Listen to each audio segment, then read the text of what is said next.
Seguimos en la mesa de este jueves 28 de diciembre de 2017. Estamos con Hernán Bonilla, Fernando Butazzoni, Cristian Mirza y Lucio Cáceres. Salimos de la coyuntura, de la noticia del día a día y miramos adelante además. Ayer en la mesa del miércoles mirábamos atrás, hacíamos un balance del año 2017. Fernando, en la tarde, cuando discutíamos la agenda, postulaba, sugería lo simétrico, la otra cara, mirar al nuevo año, ¿no? Concretamente, ¿cuál es tu pregunta? ¿Cuáles podrían ser tus preguntas? Bueno, lo primero que tengo que decir que fue inspirado por la mesa de ayer. Ah, ¿no? Bueno, reconozcámoslo. Claro, porque escuchaba a los tertulianos hablar del balance, de lo que había pasado, y digo, bueno, pero inevitablemente eso lleva hacia el futuro a ciertas cosas, ¿no? Mi propuesta era un poco establecer una especie de mirada hacia el año que viene, que va a ser un año complejo, un año agitado, un año electoral. Preelectoral, sí, pero bueno. Bueno, digamos preelectoral. Un año de rendición de cuentas, hay otra vez rendición de cuentas. Bueno, consejos de salarios que ya están generando sacudones, además, ¿no? Es decir, va a ser un año lindo para ir viviéndolo. Pero me parecía interesante plantear esos temas como una especie de llamada hacia lo que pasa en un país que tradicionalmente ve el verano como una especie de zona de calma previo a que arranque. ¿Qué imaginan? La temporada, ¿no? Ahora volvemos contigo, pero sí. ¿Qué dicen los demás? ¿Qué puede pasar? ¿Qué quieren que pase? ¿Quiénes creen que serán los protagonistas? ¿Hernán?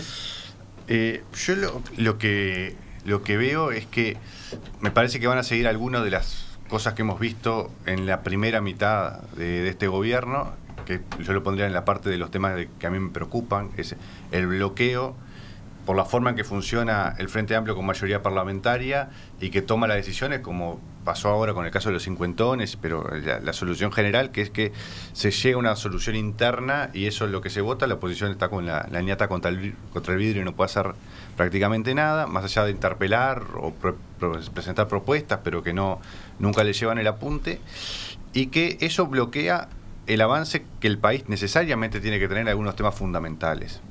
En el bloque anterior hablamos del TLC con Chile. Yo pondría cualquier tratado de comercio. No se aprobó ninguno y no se va a aprobar. Porque si todo se termina derivando al plenario, como ahora parece que va a terminar el TLC con Chile, no se terminan aprobando. Y entonces, aunque hay ministros como Nino Boa que quieren ir para adelante en la dirección correcta, terminan siendo bloqueados. Y el propio presidente de la República en varias iniciativas termina siendo bloqueado. La más importante de este periodo y lo más grave para el país fue que no se pudiera procesar una reforma educativa. Y eso quedó claro en los primeros meses de esta administración. Entonces, en temas sustantivos, como puede ser la reforma educativa, la inserción internacional, yo agregaría el tema de infraestructura, que no voy a hablar adelante de Lucio del tema de infraestructura, pero que también tenemos un bloqueo importante por el lado de la inversión pública, por el lado de las PPP. O sea, hay varios temas que yo creo que van a seguir trancados el año que viene y que no le veo la vuelta de cómo salir de ese trancazo. Seguimos. Cristian. Una cosa es lo que yo supongo o tengo la expectativa de, o otra cosa es lo que yo quisiera que. Sí, acá hemos planteado la pregunta en términos muy abiertos. Cada uno elige el ángulo. Porque yo quisiera que efectivamente el Frente Amplio hiciera una revisión profunda de su práctica política, siendo, como ya dije varias veces, que soy frente amplista y lo seguiré siendo, pero me parece que le falta autocrítica y es una de sus principales debilidades. ¿Autocrítica en qué sentido, por ejemplo? Autocrítica en todos los planos, autocrítica en el comportamiento de sus dirigentes, autocrítica en el comportamiento de su élite gobernante y autocrítica en términos de política pública, que yo creo que hubo fallas y las hay, insuficiencias y limitaciones que las hay, pero que el Frente Amplio no las reconoce. Estamos a 2 años de las elecciones nacionales, va a ser un año electoral, preelectoral, como quieras llamar. Uruguay es un país altamente politizado y está bien que lo sea, cuidado, porque yo a veces me dicen, no, pero acá se discute todo, y está bien, eso habla del republicanismo de nuestra sociedad. Pero eso es lo que yo aspiro, a de que el Frente Amplio se despierte y diga, no es con piloto automático que va a ganar, porque el Frente Amplio sabe que con piloto automático y más o menos controlando las grandes variables, gana. ¿Por qué? Porque del otro lado no hay opciones plausibles. Ese es el tema. Ahí se complicó. Ahí empezó el debate. Digo yo, no sé. Venía muy bien la autocrítica, ahora apareció la crítica. Lucio, bueno, no sé, la verdad me parece la primera reflexión sobre eso, que el republicanismo del frente es poco, ¿no? Porque se basa en tener una mayoría parlamentaria constante.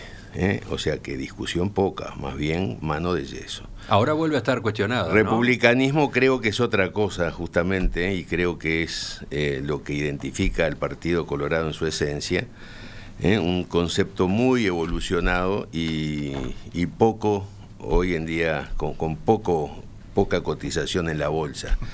Pero creo que justamente es la esencia del Partido Colorado. El Partido Colorado evidentemente tiene una situación difícil, alicaída, dependerá su recuperación de muchas cosas, pero en primer lugar yo diría de su contacto con la sociedad en forma más directa que lo que ha tenido, y en segundo lugar del mascarón de proa que haya, porque la verdad que acá hablamos mucho de ideas, pero al final y al cabo siempre hay un mascarón de proa. ¿Y tenés pronóstico en ese sentido? Bueno, no sé, digo, el nombre de Talvi anda por allí en la vuelta, habrá que ver qué es lo que decide al final de su periodo con Ceres. Me parece un hombre, digamos, muy preparado, que está muy compenetrado y que apunta en algo que sí le hago una gran crítica a este país y a todos los partidos. Somos de un cortoplacismo enfermante. Nos preocupa el presente, porque ni siquiera el periodo de gobierno. Y este país o mira con mediano y largo plazo o está liquidado. Educación no es un tema que se resuelve en un año, se resuelve con realmente, valga el lugar común, la política de Estado. Pero una política de Estado en serio, una política de Estado que tiene que tener encarnamiento en todos los niveles, en los niveles de la sociedad, en los niveles de los docentes, en el nivel de la comprensión del joven de hoy, digamos, realmente me parece que y hablamos de eso, y como hablo de la educación, podría hablar de la salud, porque basta ir a la Española para que el que está sentado al lado dice, cuando después del FONASA, la verdad que este servicio se deterioró. Y si vamos al caso de cualquier otro de los elementos, tal vez hechos con la mejor intención, ¿no? O sea, nadie dice que la universalización no sea buena, pero la verdad que si cuando lo implementa es malo, el resultado no sirve. Pero si hablamos de la infraestructura pasa lo mismo. Parece que en esa materia está habiendo ahora un sacudón, ¿no? Este último año al ministro Rossi le sacaron la soga del ahorcado, pero pudo mover la carretilla. Pero la verdad que salió con la carretilla a reivindicar las PPP, pero yo creo que lo hizo, como dirían los franceses, malgré lui. Porque traduzcamos, pese a él, ¿por qué pese a él? Porque yo creo que no cree en las PPP, yo tampoco creo en las PPP, en esas PPP. ¿Sos rosista?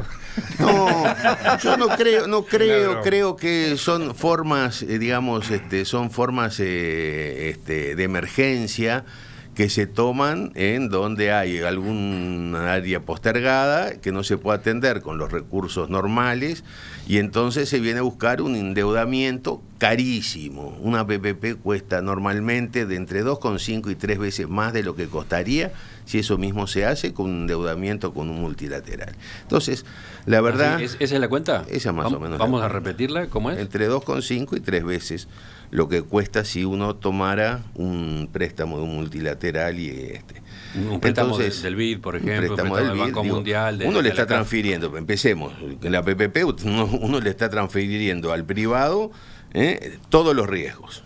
Entonces, riesgos comerciales, riesgos riesgo país, riesgo esto.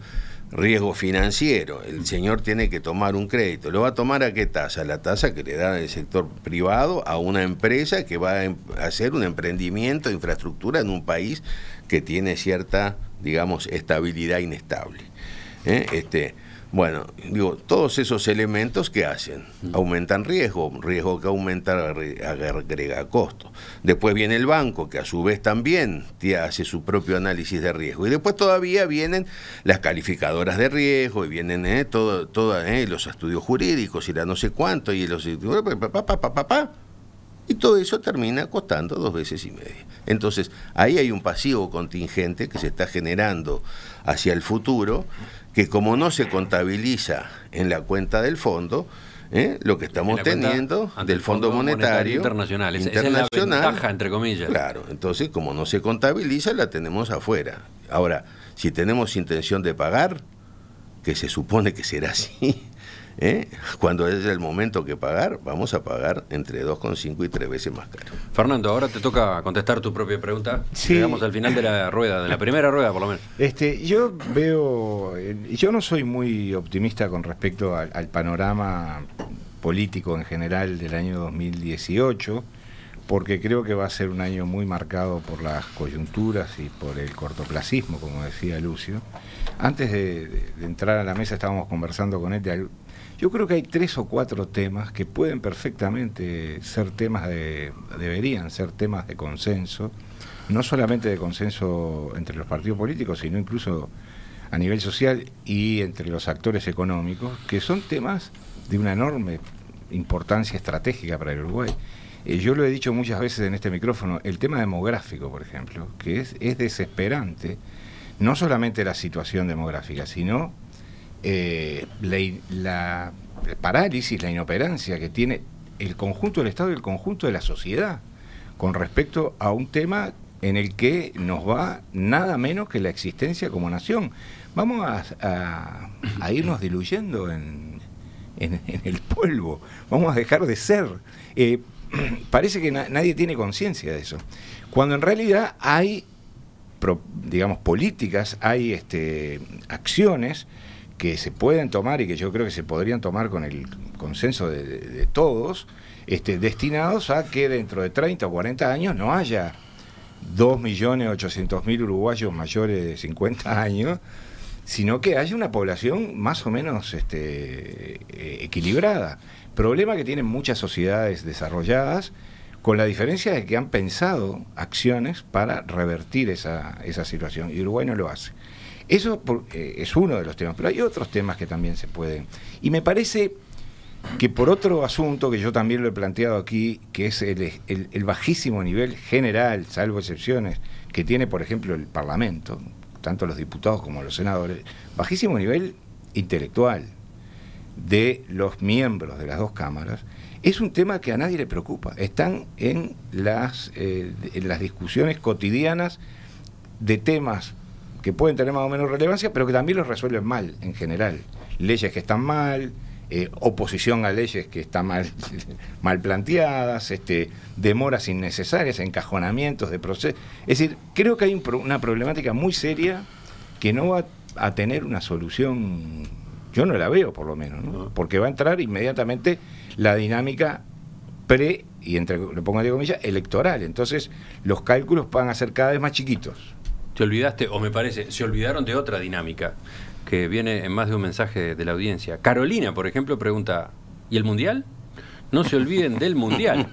Todo va a girar en torno al Mundial. Alejandro, por su lado, dice, 5 hombres en esa mesa y nadie menciona el Mundial. Es un evento que se va a comer unos 3 meses de la vida de los uruguayos en el 2018. Desgraciadamente. Además, el resultado incidirá en todos los ámbitos de la vida de los ciudadanos. Imaginen 2 escenarios. Imaginen, no pasar la primera serie, un escenario, llegar a las finales, otro escenario. ¿Es indiferente? No es indiferente. Ahora, después, perdóname, un apunte nada más. Después de todos los escándalos de corrupción, de ladrones que hay dentro de la FIFA, que arreglaron desde las sedes hasta la fábrica de la pelota con la que se juegan los mundiales, en un país que es una dictadura disfrazada como es Rusia, con un zar de nuevo cuño como es Putin, estos no son mundiales de fútbol, son mega espectáculos para beneficio de unos pocos. Sí, pero no importa. Hoy vino para los cachetazos. ¿Liquidó el Parlamento recién? No. Su bajo nivel. Y ahora liquidó el Mundial. Yo quería contestarle a Fernando. Yo no estoy de acuerdo con su mirada. Discúlpenme, pero a veces somos hipercríticos con nosotros mismos. Hay que cruzar la frontera. No decías vos que había que ser autocrítica. Sí. Pero sigo. una cosa es ser autocrítico, otra cosa es decir que nuestro Parlamento tiene un nivel bajo desde el punto de vista intelectual. Yo sigo defendiendo a todos los parlamentarios de derecha, de izquierda, de todos los partidos políticos, porque yo voy y miro lo que pasa en Argentina y miro lo que pasa en Brasil y me enorgullezco de mi sistema político y de mi parlamento y de mi derecha, aunque parezca paradójico lo que estoy diciendo, porque la derecha uruguaya no tiene ni comparación con las otras derechas latinoamericanas, hay que respetarlas. Yo digo, el problema del Mundial para mí es tremendo, porque el primer partido que se va a jugar es Egipto y Uruguay, nada menos. Es una infamia que me han hecho. Porque por primera vez voy a bregar por el empate, 0-0, 1-1 o como sea. Bueno, pero el Mundial está ahí. Efectivamente va a ser un factor distorsionante, va a ser un factor de distracción, va a ser un factor de atracción, ¿no?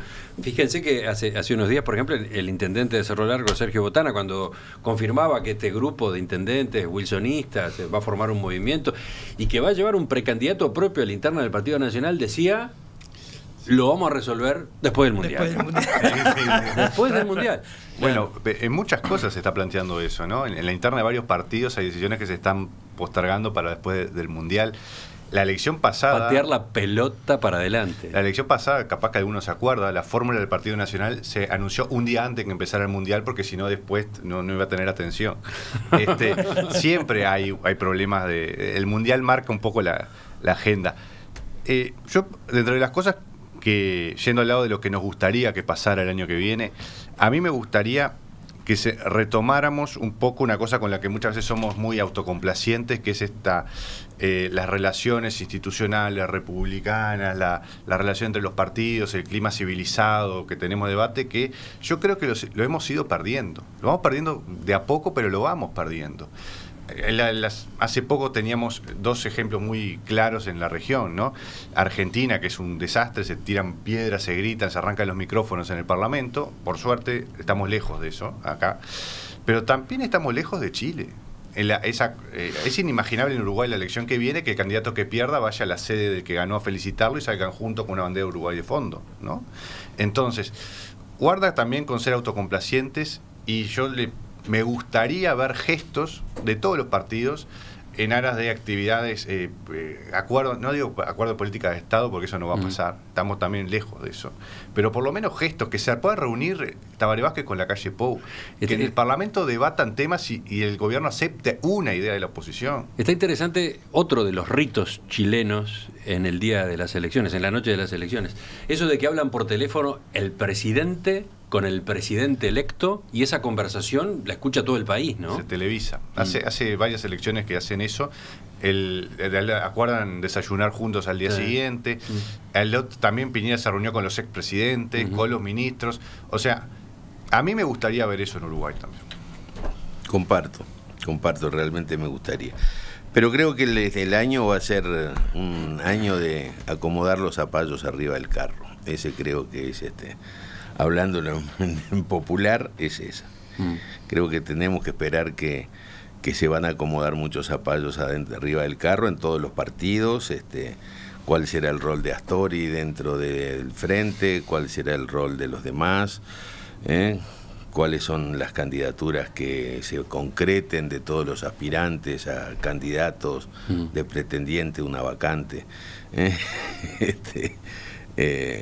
Bueno, dentro del Partido Nacional también, yo creo que este movimiento de los intendentes busca captar un voto más popular del Partido Nacional, que tal vez no puede estar tan identificado con todos.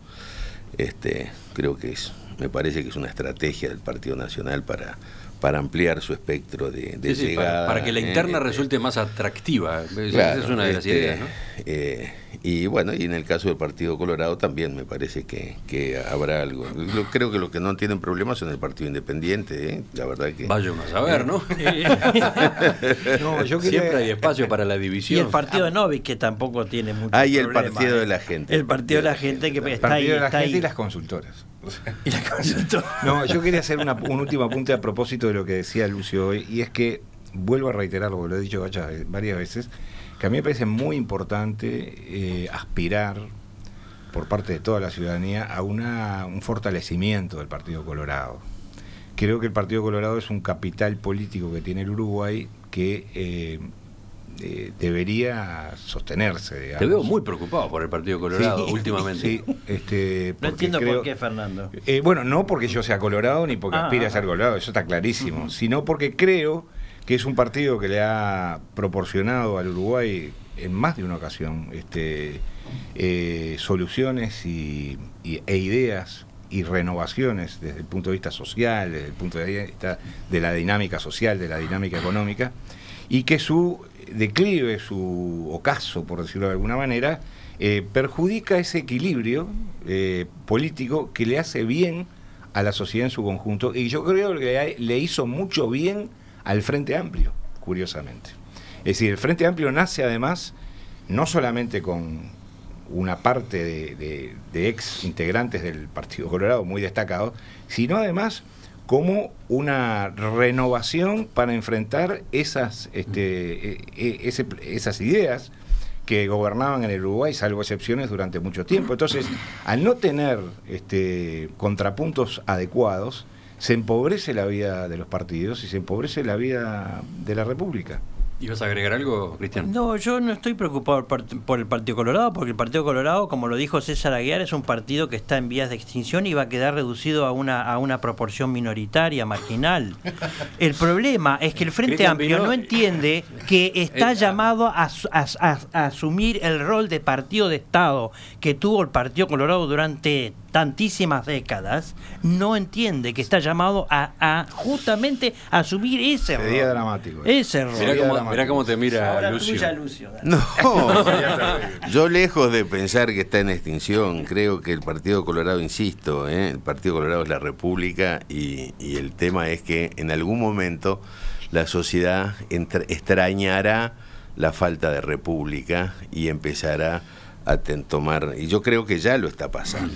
Tal vez lo que no tiene todavía es identificado que lo que siente, yo creo que la sociedad hoy en día tiene miedo. Ese es el tema. La sociedad está temerosa por muchas cosas, por la inseguridad, está temerosa por la calidad de la educación de sus hijos y el futuro, está temerosa por la salud, sobre si le van a poder llegar los medicamentos que no le llegan. Está muerta de miedo la sociedad, y creo que esos miedos no identifica que responden a una situación estructural que tiene el país que hay que encararla. Era lo que era Jorge Valle, lamentablemente que se lo comió la crisis. A Jorge Valle y su mentalidad de cambio se lo comió la crisis. Para ser breve, Metol Ferré tenía una frase que a mí me parece que resume bien cómo es la construcción del Uruguay, cuando decía que el Partido Colorado construyó la conciencia interna y el Partido Nacional su conciencia externa. El Partido Colorado, como decía Fernando, yo comparto, es clave, tiene un capital político en el sentido más amplio acumulado de la forma en que se formó el Uruguay, que es muy importante también para el futuro del Uruguay. Y el Partido, pensé que ibas a hacer algo en defensa de tu propia bandera. El Partido Nacional ha sido históricamente la oposición. Ahora, lo que sí espero, a diferencia de Cristian, lo que creo es que yo no quiero que haya un nuevo partido de Estado en Uruguay. Yo creo que haya rotación de los partidos en el gobierno. Ya volvemos, hay algunos temas más por la vía de los telegramas en el final de la mesa.